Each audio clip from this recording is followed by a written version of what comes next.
Srećno bilo. Nestrpljiv si. Žuriš brzo da porasteš, da okušaš život suri. Pa požuri. Nestrpljiv si. Što prije bi da dokučiš kako je u borbi. Buri. Pa požuri. Nestrpljiv si. Sve bi odmah da uradiš u trenutku jednoj uri. Pa požuri. Ko te može spriječiti da pohrliš svojoj meti? Napregnuci, pun zanosa, pa poleti. Mjesto bure nek te sretnu osmijeh i plavetnilo. Nestrpljivi, maštoviti, srećno bilo.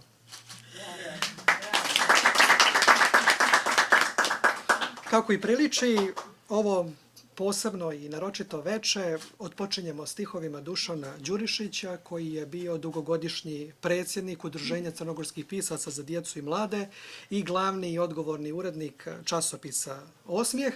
Ova pjesma je i načelna u prvom broju kultnog časopisa za djecu Osmijeh, objavljena januara 1991. godine. Dobro večer svima i dobrodošli na obilježavanje jubileja 30 godina Udruženja crnogorskih pisaca za djecu i mlade. Večeras na mom mjestu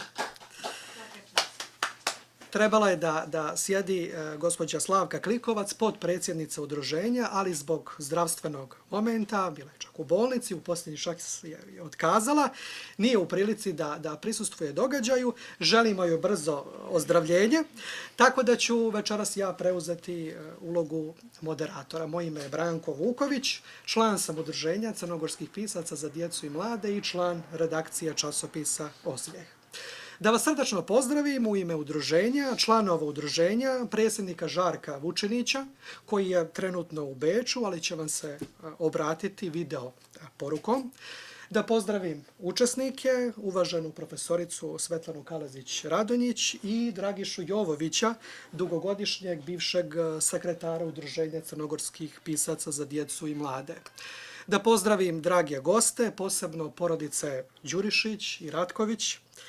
I zaista je osobita čast vidjeti vas ovako skupa i sabrane povodom značajnog jubileja 30 godina postojanja udruženja. Dobrodošli, ovo zaslužuje zaista aplauz. Drage kolege, gospođu Sarić, gospođu Velisavu Međonaj, ostale kolege, polaznike programa radne i socijalne integracije osoba sa invaliditetom koji su vjerni saradnici časopisa Osmijeh, kao i članovi Saveza slijepih Crne Gore i radija Feniks i zahvaljujući saradnji sa njima, časopis Osmijeh je dostupan i osobama sa oštećenjem vida. Zatim predstavnike medija, prijatelje udruženja i sve ostale goste. I da se zahvalim prije svega menadžmentu Podgoričke knjižare, biblioteke Radosav Ljumović, gospođi Sanji Vojinović, na divnom gostoprimstvu, ustupljenom prostoru, terminu, sekretarijatu za sport glavnog grada Podgorice na kontinuiranoj podršci, naročito gospođi Ani Medigović, u realizaciji naših aktivnosti i svakako da se zahvalim još i prijateljima časopisa Osmijeh, nevladinom udruženju Edikoline, multidisciplinarnom obrazovnom centru Pamark, sekretarijatu za kulturu i sport glavnog grada, javnoj ustanovi Zahumlje, Nikšićkom pozorištu i Narodnoj biblioteci Njegoš iz Nikšića. Literatura namijenjena djeci vremenom se razvijela i polako stvarala zaseban dio koji je privlačio njihovu pažnju, kao mitovi, bajke, priče, zagonetke i drugo. Mada, veliki je broj onih koji ne priznaju podjelu književnosti na odvojene segmente, onaj namijenjen djeci i drugi koji se bavi odraslima. Za mene je jednako pisati za sve uzraste. Samo za nekog što tek raste treba malo maštovitije i vedrije, dosjetljivije i kitnjastije, jednostavnije i razumljivije, ali ne i djetinjastije. Nije jednostavno premostiti put do svijeta djeteta. Dječji svijet je ispunjen pitanjima i čuđenjima, zato je lijep, zato se zdušno prihvata i voli. Mašta oduvijek privlači pozornost djeteta i budi u njemu osjećanje latentnog nemira. Emocionalno se lakše upija i više voli, budući da ono po pravilu snažnije zapljuskuje svijet dječje radoznalosti. Za pisanje za djecu treba posjedovati mnogo više od talenta. Potrebno je ne samo voljeti, već i na pravi način razumjeti djecu. To znači sa njima zajedno dijeliti i radost i tugu, biti maštovit, veseo, nepredvidiv. Začetnikom crnogorske književnosti za djecu smatra se Petar II. Petrović Njegoš sa pričom San na Božić. Poslije njega u drugoj polovini 19. i prvoj polovini 20. vijeka javljaju se učitelj Krsto R. Jovanović, objavljivao u časopisu Neven, koji je pokrenuo Jovan Jovanović Zmaj. Zatim poznati ratnik, adjutant kralja Nikole i general ruske vojske Jovan Popović Lipovac. Bio je pjesnik, putopisac i prevodilac. Te slikar Atanas Bocarić objavljivao pjesme za djecu u Zmajevom Nevenu. Učitelj Mitar Ivelić pisao pjesmu za djece i odrasle. Sveštenik Risto M. Popović Čupić pisao pjesme i pripovjetke, objavljivao u Čikagu i Pančevu. Jošo K. Duletić objavljivao u Kanadi i Sjedinjenim Državama. Učitelj Vukašin Gagović Pivljanin objavljivao u Cetinskom književnom listu i Srbiji. Slikar Risto Pejatović pisao pjesme za djecu i prevodio sa italijanskog i francuskog jezika. Profesor Dušan Đukić bavio se novinarstvom i pisao pjesme za djecu. Pravnik Niko Đ. Vučetić objavio zbirku poezije. Upravnik Crnogorskog narodnog pozorišta na Cetinju Junus Međedović objavio zbirku pjesama za djecu Savin komandir. Janko Đonović objavio zbirku priča za djecu Oj visoki durmitore. Janko B. Vučinić objavio zbirke poezije za djecu Sunce na dlanu i Pod sunčanim dahom. Profesor Stefan R. Uskoković objavljivao priče i pjesme za djecu. Veljko Martinović objavio je zbirku priča za djecu Trnova truba. 50. i 60. godina 20. vijeka razvoj književnosti za djecu u Crnoj Gori napreduje zahvaljujući Mihajlu Gazivodi, Antu Staničiću, Radovanu Stevoviću, Dušanu Kostiću, Mirku Vujačiću, Čedu Vukoviću, Mihajlu Ražnatoviću, Voju Teriću, Milošu Radusinoviću, Stevanu Bulajiću, Žarku Đuroviću, Ivanu Sekoviću, Dušanu Đurišiću, Milenku Ratkoviću. Dušan Đurišić zajedno sa nekim od ovih pisaca i mlađim piscima za djecu koji su bili stasali ili počeli da stasavaju kao pisci za djecu, 1993. godine osniva Udruženje crnogorskih pisaca za djecu i mlade. Pisci su organizovano gostovali po školama. Osnovana su 3 poetska festivala za djecu. Jugoslovenski poetski festival za djecu u Kolašinu, poetski festival za djecu kraj Zelene Zete i poetski festival za djecu Podgorici sa osmijehom. Pokrenut je i list za djecu Osmijeh, koji se samofinansirao i pored toga pripunjao kasu udruženja. Pokrenuta je izdavačka djelatnost udruženja u poznatoj ediciji Sokolić, u kojoj je objavljen veliki broj knjiga za djecu. Ustanovljena je nagrada za ukupno književno stvaralaštvo, nagrada za književno prevodilaštvo, nagrada za najbolju knjigu godine, nagrada piscu čije se stvaralaštvo predstavlja u okviru književne večeri Pisac u zavičaju, nagrade piscima za pjesmu o rijeci i nagrade učenicima za najbolje literarne i likovne radove. Za svaku od ovih nagrada formirao se žiri i blagovremeno su se raspisivali konkursi. Organizovani su i okrugli stolovi. Jugoslovenski poetski festival za djecu u Kolašinu. U prvim godinama je trajao 3 do 4 dana. Pisci podijeljeni u grupama gostovali su po školama na teritoriji opštine Kolašin. Na prepunom Kolaškinskom trgu održavan je veliki poetski miting. Pjesnici su govorili svoje stihove. U sali Centra za kulturu održavala se svečana akademija gdje su se učenicima osnovnih škola uručivala nagrade za najbolje literarne i likovne radove. U holu ispred sale bila je izložba likovnih radova, a nagrađeni literati čitali su svoje pjesme i prozne sastave. Nakon toga dodjeljivala se nagrada piscu za najbolju knjigu objavljenu u prethodnoj godini, prije čega je predsjednik žirija čitao obrazloženje. Zatim je predstavljan književni portret pisca laureata, nakon čega mu je uručivana nagrada za ukupno književno stvaralaštvo za djecu. Onda su pisci, učesnici festivala, kazivali po jednu svoju pjesmu. Obavezno, tokom trajanja festivala, učesnici su posjećivali Biogradsko jezero. U toku festivala organizovan je i okrugli sto, kao i predstavljanje novih knjiga učesnika festivala. Za djecu je izvođena i pozorišna predstava. Pisci su organizovani u grupama, gostovali u školama na teritoriji opštine Podgorica. Svečana akademija održavala se u biblioteci Radosław Ljumović, a ponekad i u nekoj školi. Na akademiji su promovisane nove knjige članova udruženja i uručivane nagrade učenicima za najbolje literarne i likovne radove. Organizovana je izložba dječjih likovnih radova, a nagrađeni učenici su kazivali svoje pjesme i prozne sastave. Na kraju, pisci, učesnici festivala, kazivali su po jednu svoju pjesmu. Za djecu je organizovana pozorišna predstava. Svake godine delegaciju pisaca primao je gradonačelnik Podgorice.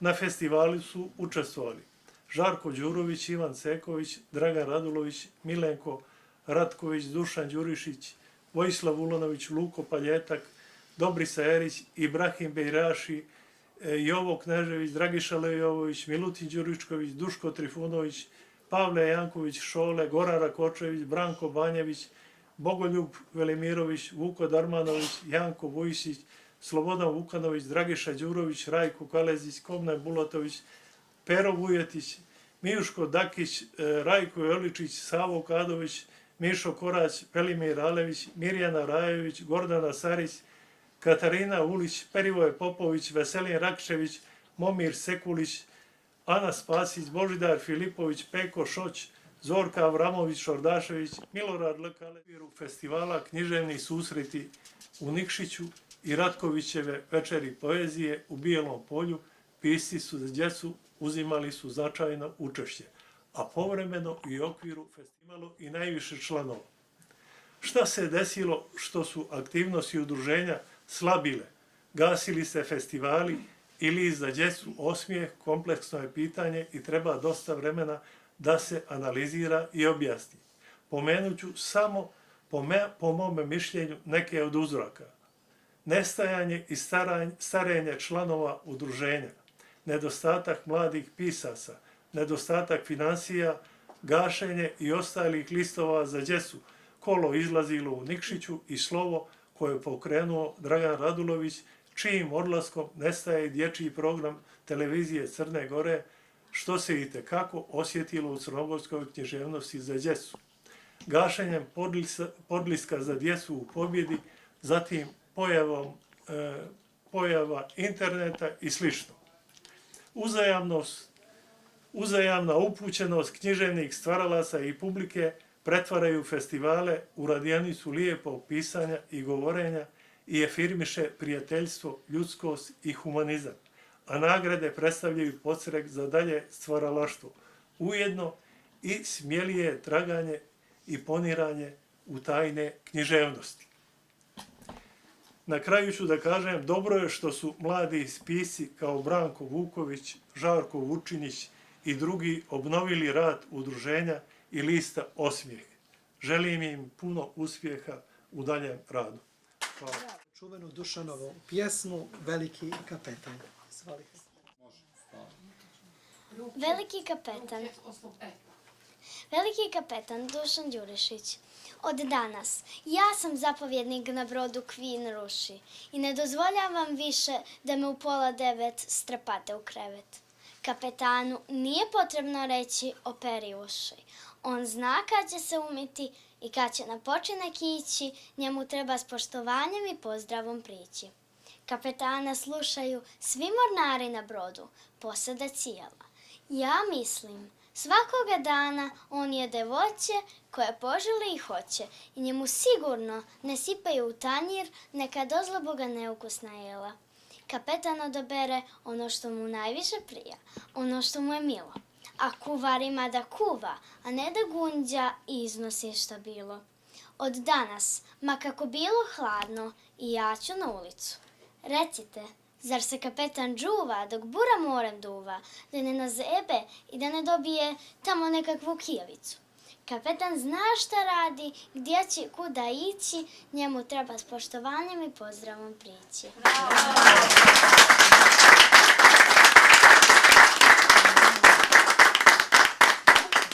Sigurni smo da Dušan ovo negdje sluša i da je ponosan večeras na svoju hajdanu. U situaciji koja nije povoljna za razvoj i unapređenje književne kulture i etike, u udruženju imamo vrijedne, kvalitetne i posvećene pisce za djecu i ljude koji se bave književnošću za najmlađe. Uspostavili smo redovnu i konstruktivnu komunikaciju i fokusirani smo na buduće aktivnosti koje zajednički definišemo. O tome koji su to preduslovi ukoliko želimo da afirmišemo književnost za djecu i mlade, približimo knjige mladim čitaocima, časopise za djecu, unapredimo položaj knjige i književnika na ovim prostorima, pa i u Crnoj Gori, i o drugim temama govorit će nam profesor Svetlana Karazić-Radović. Dragi poštovana publiko, prije svega hvala na vašem prisustvu večeras povodom ovog divnog i vrlo važnog jubileja. Hvala Branku na ovako, kako da kažem, motivisanom uvodu i energiji koju pokazuje dok vodi ovaj program. Hvala Hajdani na divno izrecitovanim stihovima i hvala Dragiši Jovoviću na ovom iscrpnom prikazu aktivnosti koje su u vezi sa književnošću za djecu i mlade u Crnoj Gori. Ja bih se samo prvo kratko osvrnula na 19. vijek, praveći dakle, prelaz ka 20. vijeku i posebno bih akcenat stavila na Dušana Đurišića i Milenka Ratkovića kao, da kažem, članove udruženja koji su bili negdje i osnivači udruženja crnogorskih pisaca za djecu i mlade, a naravno osvrnula bih se i na savremenu književnu produkciju. Potrudit ću se da to bude ovako što kraće i što pregnantnije. Dakle, kada je riječ o 19. vijeku, vidjeli smo iz imena koje je pobrojao Dragiša, da je tu bilo nekoliko imena, ali je u pitanju su bili pojedinačni slučajevi. Dakle, mi nismo imali kontinuitet te književnosti u 19. vijeku, uvijek su to bili, kako da kažem, individualni istupi pojedinih kulturnih poslanika ili stvaralaca i vjerovatno, kao što ste primijetili, većina njih je objavljivala u časopisu Neven ili negdje sa strane, zato što časopisa za dječju književnost u 19. vijeku i nije bilo u Crnoj Gori. To nam negdje govori da je sa stanovišta patrijarhalnog konteksta i sa stanovišta epske tradicije Crna Gora u priličnoj mjeri bila nenaklonjena djetetu i djetinjstvu. Zbog čega? Pa vi znate vrlo dobro u patrijarhalnoj tradiciji, u epskom kontekstu, da se poseban akcenat stavlja na snagu, na junaštvo, na viteštvo i sve što ima veze sa emocijama, uključujući i emociju nježnosti prema djeci, smatralo se izvjesnim znakom slabosti. Tako da u epskoj kulturi biti slab bilo je nešto što se nije smjelo dopustiti. Tako da je jedan, da kažem, širi kulturni kontekst, rekla bih, nije pogodovo razvoju te književnosti na onaj način i u onom opsegu koji je bio karakterističan za region. I zaista kada poredite ono što se dešavalo u crnogorskoj književnosti u odnosu na književnosti u regionu, nekako smo uvijek blago bili skrajnuti, rekla bih bespravno, zato što imamo dobre i talentovane pisce, međutim opšta kulturna klima je bila takva da se, kao što rekoh, uglavnom svodila na individualne istupe pojedinih stvaralaca. Naravno, druga polovina 20. vijeka donosi preokret u tom smislu, dolazi negdje do mijenjanja opšte kulturne klime, zato što se nakon Drugog svjetskog rata pojavljuju moderni i novi tonovi u dječjoj književnosti, tako da se onda negdje shvata i važnost prelaska sa negativne ontologije djetinjstva u kojoj se dijete na neki način obezvređivalo. Prisjetite se, mi i dan danas kada želimo da, kada se obraćamo djeci, imamo običaj da kažemo ma šta zna ta makanja. Dakle, makanje su neko koga treba, kako da kažem, u vrednosnom smislu spustiti malo niže, jer za Boga njihov nivo znanja nije poput našeg. Međutim, oni posjeduju neka druga znanja, neke druge sposobnosti koje smo mi vremenom, odrastanjem, nažalost, izgubili i pravo je pitanje ko bi od koga trebalo da uči i šta mi od njih možemo naučiti. U tom smislu, dakle, prelazak sa negativne na pozitivnu ontologiju djetinjstva koji se dešava negdje u drugoj polovini 20. vijeka u Crnoj Gori je također išao sporije nego u drugim sredinama i mi dan danas ne možemo reći da smo sasvim prešli na pozitivnu ontologiju djetinjstva gdje djetu uvažavamo s poštovanjem, gdje u potpunosti poštujemo njegovo mišljenje, gdje ga smatramo zaista ravnopravnim članom društva. Tako da bih rekla da mi i dalje imamo negdje paralelno postojanje te dvije ontologije, pri čemu od slučaja do slučaja u konkretnom opusu nekog pisca nekada dominira pozitivna, a nekada negativna. Ovo što je spomenuo Dragiša, dakle šta se sve u međuvremenu od 90. godina na ovamo izdešavalo, kako su ugašeni pojedini časopisi, kako je fizičkim odlaskom Dragana Radulovića prestao da postoji i, da kažem, možda ne dječji program, ali svakako u jednom periodu i dječji program, onda i aktivnosti vezane za dječju produkciju radio i televizije Crne Gore, dakle negdje pokazuje, opet govori o tom stanju opšte klime i o njenom odnosu prema djetetu i djetinjstvu.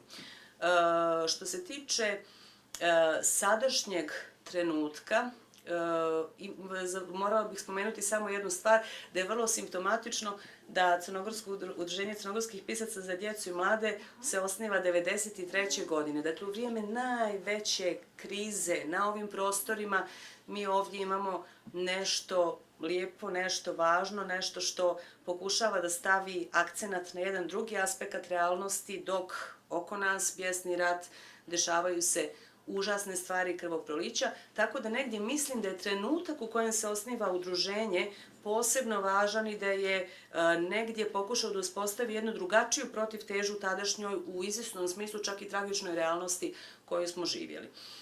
Što se tiče, dakle, nastojanja prvih, dakle, pisaca uključenih u rad udruženja, istakla bih, dakle, kao što rekoh, dva imena, Dušana Đurišića i Milenka Ratkovića, zajedno sa Čedom Vukovićem i Žarkom Đurovićem. Oni se negdje i smatraju, da kažem, rodonačelnicima ove modernističke struje dječje književnosti koja nastupa u drugoj polovini 20. vijeka i moram vam reći da sam u nekoliko navrata na naučnim skupovima u inostranstvu govorila o njima i da su svi bili iznenađeni, recimo na jednom naučnom skupu u Njemačkoj 2012. godine, govorila sam o Čedu Vukoviću, svi su bili šokirani da je neko ko je rodonačelnik moderne tendencije u dječjoj književnosti Crne Gore bio još uvijek živ, jer je on umro 2014. Dakle, kada govorimo o modernističkim tendencijama u inostranstvu, one su se dešavale znatno ranije nego kod nas, tako da je to maltene bio još jedan od dokaza da je ova književnost savremena koju negdje vezujemo za savremene tendencije, praktično dijete novog doba, ako tako mogu reći. U vezi sa Dušanom Đurišićem spomenula bih još jednu izuzetno zanimljivu stvar. Mi smo se prije možda 2 ili 3 godine, nešto prije nego što je nastupila korona, susreli da bi mi on dao jedan dio svojih knjiga, jer sam imala plan da pišem o njemu jednu monografiju sa svojim kolegama, gdje bih naravno podijelila zadatke ko će uzeti poeziju, ko će uzeti prozu i tako dalje. I u tom susretu pitala sam ga za jednu stvar koja me posebno interesovala, to je njegov izuzetan prevodilački rad.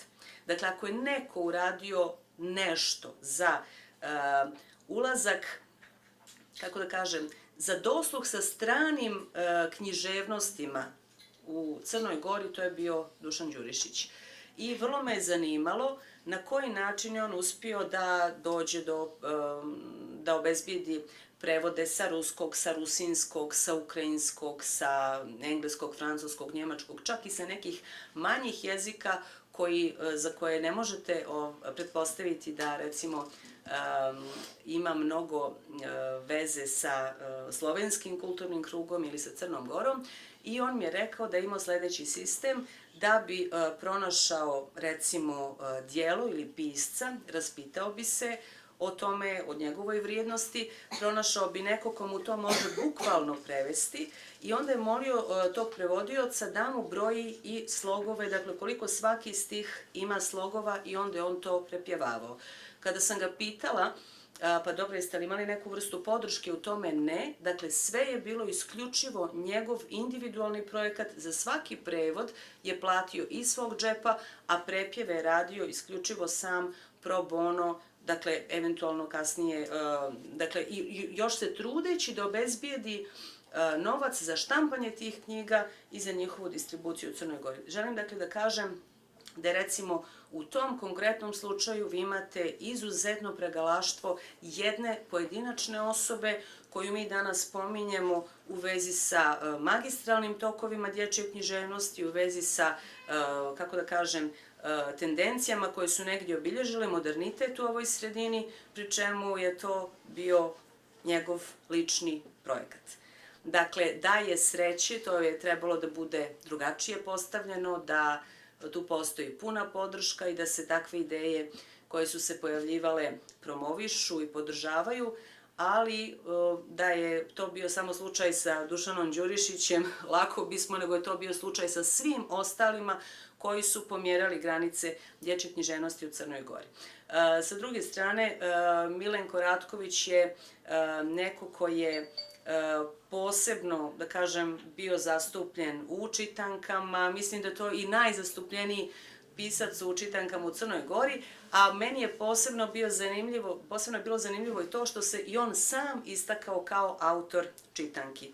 Tako da je ta negdje dvostruka perspektiva nekoga ko želi da priredi udžbenik za djecu i nekoga ko istovremeno stvara za djecu, dakle vodeći računa i o njihovom vaspitanju i njihovom obrazovanju, pri čemu se, dakle, bavi dječjom književnošću, iako po obrazovanju to nije bilo njegovo primarno, kako da kažem, područje interesovanja, jer su ga studije vodile negdje drugog, ali ga je srce i strast vodila u pravcu dječje književnosti, bilo, kako da kažem, pokazatelj na koji način i u ovom slučaju imamo individualno pregnuće i individualni napor. Što se tiče Milenka Ratkovića, dakle, on je jedan od naših najizrazitijih proznih pisaca, i u tom smislu mislim da nemamo boljeg predstavnika kratke priče i kratke forme od njega. Ako neko misli da je lako pisati kratku priču, neka pokuša i neka vidi kako je majstorstvo potrebno da biste na nivou 3 ili 4 stranice uspjeli da oblikujete takav pripovedni svijet koji biva u okviru jedne mikrocijeline zaista cjelovit. Bilo je tu naravno i mnogo drugih pisaca. Meni se posebno dopada tendencija koju Dragiša Jovović, recimo, pokazuje svojim djelima, a to je da se vezuje za neke događaje i za neke priče koji su se desili u našem kontekstu, na našoj zemlji, u vezi sa našim ljudima, i mislim da to također predstavlja izuzetno važno svjedočanstvo duha jednog vremena i opet našeg odnosa prema djeci i djetinjstvu u tom i takvom kulturnom kontekstu. Kada je riječ o savremenim tendencijama, rekla bih da je nekako modernitet koji se dešavao, recimo, 60-ih godina i 70-ih godina bio izrazitiji od moderniteta koji se uz poštovanje rijetkih izuzetaka dešava danas. Tako da mislim da naš neki cilj treba da ide u pravcu možda u pravcu praćenja nekih trendova koji se dešavaju u svetskoj književnosti, a to se nažalost ne može desiti bez prevoda. Dakle, izuzetno nam je važna prevodna književnost. Evo, dakle, nažalost, više nemamo Dušana Đurišića da se za to brine, ali bi trebalo da imamo čitav niz drugih kulturnih poslanika koji bi to preuzeli na sebe i da negdje dopustimo i proboj drugih i drugačijih, ne samo tema, nego i kulturnih sistema u ovu našu književnost. Dakle, ako bi se pojavila književnost koja govori, ne znam, o odrastanju djece u Kini ili ako bi se vidjelo na koji način se tinejdžeri u Francuskoj suočavaju sa problemima ili ako bismo imali, recimo, objavljene priče iz Australije, Novog Zelanda, aboriđina i tako dalje, od aboriđina. Dakle, mislim da je to spajanje sa drugačijim kulturnim sistemima posebno važno, jer mi u Crnoj Gori uglavnom negdje obitavamo u ovoj našoj pomalo zatvornoj perspektivi, ne znajući recimo šta znači kada je neko Crnac ili Kinez u drugačijoj sredini, kako izgleda njegovo odrastanje, kako ga prihvataju i tome slično. Tako da mi se čini da bi multikulturalnost morala biti značajnije obilježje savremenog trenutka kada je riječ o dječjoj književnosti i da bismo morali donekle odustati od onih ružičastih predstava o djeci i djetinjstvu, gdje je sve u djetinjstvu divno, krasno, naivno i nevino, jer vrlo dobro znamo da nije. I vrlo dobro znamo kako se bilo ko od nas prisjeti svog djetinjstva, neke ožiljke iz tog perioda nikada ne zaboravljate. I neki ožiljci iz tog perioda i dan danas traju. Tako da mislim da taj mit o beskonfliktnom djetinjstvu treba srušiti književnošću koja govori o konkretnim, realnim problemima. Naravno, ne treba da izostavimo i onaj drugi aspekt koji već postoji, te neke, da kažem, ljepše strane života, ali mislim da su u spoju ta dva elementa, nečega poput yin-yanga. Dakle, imamo neke negativne tendencije, imamo neke pozitivne tendencije u životu i u literaturi, koje bi se morale objediniti u jednu cjelovitu sliku da bi dijete čitalac imalo realnu predstavu o životu. Kada ga mi u okviru dječje književnosti ušuškavamo isključivo u ružičastu predstavu postojanja, a ono se kad malo poraste susretne sa nečim potpuno drugačijim, onda taj prelaz između onoga što smo mu nudili preko literature i stvarnog života koji ga je sačekao bude vrlo, vrlo drastičan, nekada čak izuzetno bolan. Tako da sam uvjerenja da bi književnost trebalo da služi kao neka vrsta ne samo estetskog zadovoljstva, nego i kao neka vrsta pripreme za život. Dokle god budemo ćutali o bolnim temama, o teškim temama i o tabu temama, mislim da nećemo napraviti neki značajni iskorak i da je u tom smislu vrlo važno, kako da kažem, sagledati, napraviti presjek savremenog trenutka i sagledati šta su to naši realni problemi i sa čime se savremena djeca danas realno susreću. To je još jedan od razloga zbog čega mi vrlo često u periodu oko 12. godine gubimo djecu kao čitaoce. Zato što im nudimo literature koja nema previše veze sa onim što su njihovi problemi, što su, kako da kažem, nedoumice njihovog uzrasta, njihove mogućnosti i tako dalje. Mislim da bismo u tom smislu sa nekim alternativnim listama čitanja koje bismo nudili paralelno recimo sa školskom lektirom koja je važna, vrijedna i koja apsolutno treba da postoji, da bismo možda postigli veću zainteresovanost djece za čitanje i onda bi nam prelaz na ono što je obavezna školska lektira bio mnogo lakši. Ovako nam taj prelaz između onoga što bi se zaista vezivalo za njihov konkretni život i njihovo konkretno odrastanje ka onome što smatramo klasicima dječje književnosti i nekom vrijednošću ka kojoj treba težiti, taj prelaz nam negdje nije odrađen kako treba i mislim da u jazu između ove dvije tendencije zapravo najviše gubimo djecu kao čitaoce. Moram vam reći da u Švedskoj i u skandinavskim zemljama na nivou državne politike postoji kao jedna od najvažnijih stavki promocija čitanja. Promocija čitanja kao jedna od najvažnijih stavki državne politike gdje se na godišnjem nivou izdvajaju ogromna sredstva za promovisanje čitanja i za, kako da kažem, konstantno podsticanje čitalačkih kompetencija kod djece. Ako budemo ikada došli do toga da to postane naš glavni državni zadatak, ja ću biti presrećna. Ne znam hoće li se dogoditi, ali hajde da zajedno težimo tome, iako se već ova priča nastavi na ovakav način, da se sistem ne interesuje previše za ovu stvar, ali da ovo bude opet individualna priča pojedinih ljudi, hajde onda da se udružimo u što većem broju, pa tako individualizovani, ali grupisani, možda na kolektivnom nivou i uspijemo nešto da promijenimo. Hvala.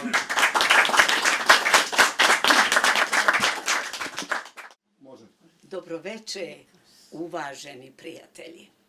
Čast je biti u okruženju svom, kad svi istomišljenici se nađu na jednom mjestu. Moj život, sav od rođenja, od malih nogu, je posvećen kulturi, umjetnosti, normalno poeziji. Ja sam pjesnik ljubavi, mira i dječje poezije. Prije nego što sam došla, kad mi je rekao dragi Branko, koji je divno vodio program sa mnogo duše, i ovom prilikom pozdravljam našu Slavku Klikovac, koja je potpredsjednica društva. Ona ima neke zdravstvene probleme, danas smo se čuli. Draga Slavka, bit će ovaj video objavljen, želimo ti što brže ozdravljenje. Dakle, evo moje udarne pjesme. U kraljevstvu šigi migi svako radi to što želi, a ljubav je glavna stavka i zato su svi veseli. To je sasvim drugačije. Čudo pravo se dešava. Pas odgaja malo glava, miš sa macom lijepo spava. Slonić svojom dugom surlom sve ulice polijeva, a Pjeta u operi sa pticama važan pjeva. Kao neka prava dama, krava sjedi na balkonu. Kokoška je cijeli dan na mobilnom telefonu. Pas i maca igraju se ko drugari dobri stari. Sam se majmun šeta gradom i ni za kogo ne mari. Pčela leti avionom, limuzinom konj se vozi, a magarac, važni dasa, na visokoj živi nozi. Zeko ima farmu mrkve, Medo bure meda čuva, a prase, ko gurman pravi, najbolja jela kuva. Sve mame u školu idu, tate u vrtiće daju, a bake su male bebe, pa se djeca sve pitaju. Tu igračke kolo vode i zabava stalno traje, zato svako veseo je, igra nikad ne prestaje. Gdje pronaći to kraljevstvo? To bi htjeli svi da znaju. Ono samo postoji dok dječica san sanjaju.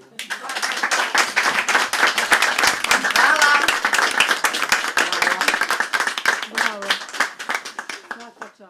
Nakon višegodišnje pauze iz štampe su izašli novi brojevi časopisa za djecu i mlade Osmijeh koji će se objavljivati 4 puta godišnje.